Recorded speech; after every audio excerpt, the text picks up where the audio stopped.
Assalamualaikum warahmatullahi wabarakatuh. Perkenalkan, kami dari kelompok 4, mata kuliah Psikologi Agama Pendidikan Anak Usia Dini, Institut Agama Islam Bakti Negara Tegal. Saya Alfiatun dan teman saya Ismi Arsy Aulia. Di sini kami akan membahas tentang gangguan dalam perkembangan jiwa keagamaan. Pembahasannya yaitu faktor-faktor yang mempengaruhi perkembangan keagamaan, pengaruh fanatisme dan ketaatan dalam perkembangan jiwa keagamaan, dan cara mengatasi jiwa keagamaan. Poin A, ada faktor-faktor yang mempengaruhi perkembangan keagamaan. Yang pertama ada faktor intern. Dalam faktor intern ada 3 faktor yang mempengaruhi. Yang pertama, faktor hereditas. Faktor pertama yang mempengaruhi individu atau sebagai totalitas karakteristik individu dan diwariskan oleh orang tua kepada anaknya. Yang kedua, faktor kepribadian. Perbedaan kepribadian memberikan pengaruh perkembangan dalam aspek jiwa keagamaan. Yang ketiga, tingkat usia. Hubungan antara perkembangan usia dengan perkembangan jiwa keagamaan tampaknya tidak dapat dihilangkan begitu saja. Yang kedua yaitu faktor ekstern.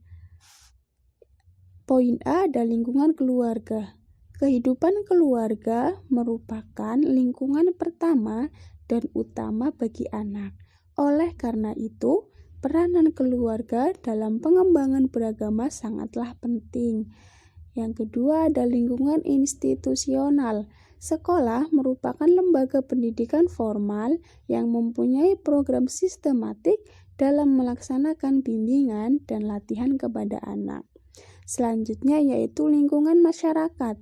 Lingkungan masyarakat adalah situasi atau kondisi interaksi sosial dan sosiokultural yang secara potensial berpengaruh terhadap perkembangan fitrah keagamaan pada anak.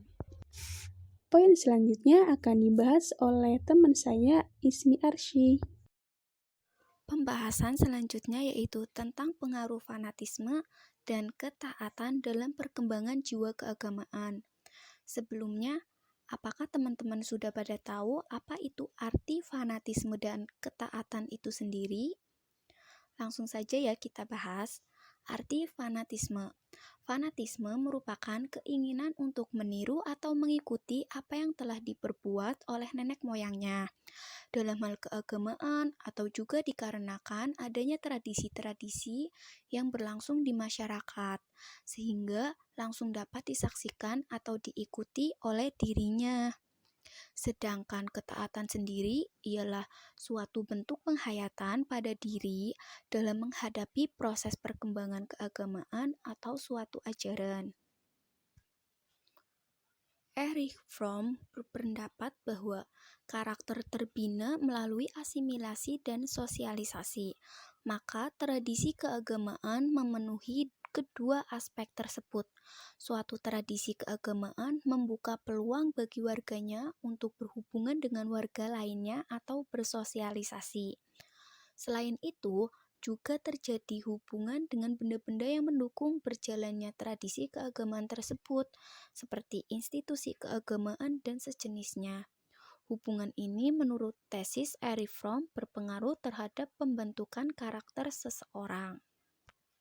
Jadi, pengaruh fanatisme dan ketaatan terhadap ajaran agama agaknya tak dapat dilepaskan dari peran aspek emosional. David Reisman melihat bahwa tradisi kultural sering dijadikan penentu di mana seseorang harus melakukan apa yang telah dilakukan nenek moyangnya. Jika kecenderungan taklid keagamaan tersebut dipengaruhi unsur emosional yang berlebihan, maka terbuka peluang bagi pembenaran spesifik. Kondisi ini akan menjurus kepada fanatisme. Sifat ini dibedakan dari ketaatan. sebab ketaatan merupakan upaya untuk menampilkan arahan dalam menghayati dan mengamalkan ajaran Islam. Pembahasan selanjutnya yaitu cara mengatasi gangguan jiwa keagamaan. Ada dua cara mengatasi gangguan jiwa keagamaan. Yang pertama psikoterapi dan yang kedua psikoterapi keagamaan. Arti psikoterapi itu sendiri diambil dari kata psiki yang artinya jelas, sedangkan mind adalah jiwa dan terapi dari bahasa Yunani yang berarti merawat dan mengasuh. Sehingga psikoterapi dalam arti luasnya adalah perawatan terhadap aspek kejiwaan. Psikoterapi juga diartikan sebagai pengobatan alam pikiran atau lebih tepatnya pengobatan dan perawatan gangguan psikis melalui metode psikologis. Istilah psikoterapi mengandung banyak pengertian. Psikoterapi bisa digunakan dalam berbagai ilmu empiris seperti psikologi, bimbingan dan konseling, kerja sosial, pendidikan, dan ilmu agama. Yang kedua ada psikoterapi keagamaan. Psikoterapi keagamaan adalah memberikan terapi melalui nilai-nilai ajaran agama, khususnya agama ajaran Islam.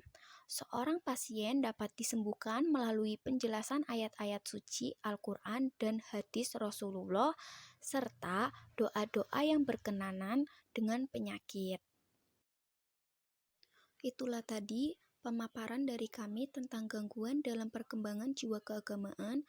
Barangkali ada kata yang kurang berkenan atau dalam menyampaikan materi kurang bisa dipahami, kami mohon maaf. Sekian, kami ucapkan terima kasih. Wassalamualaikum warahmatullahi wabarakatuh.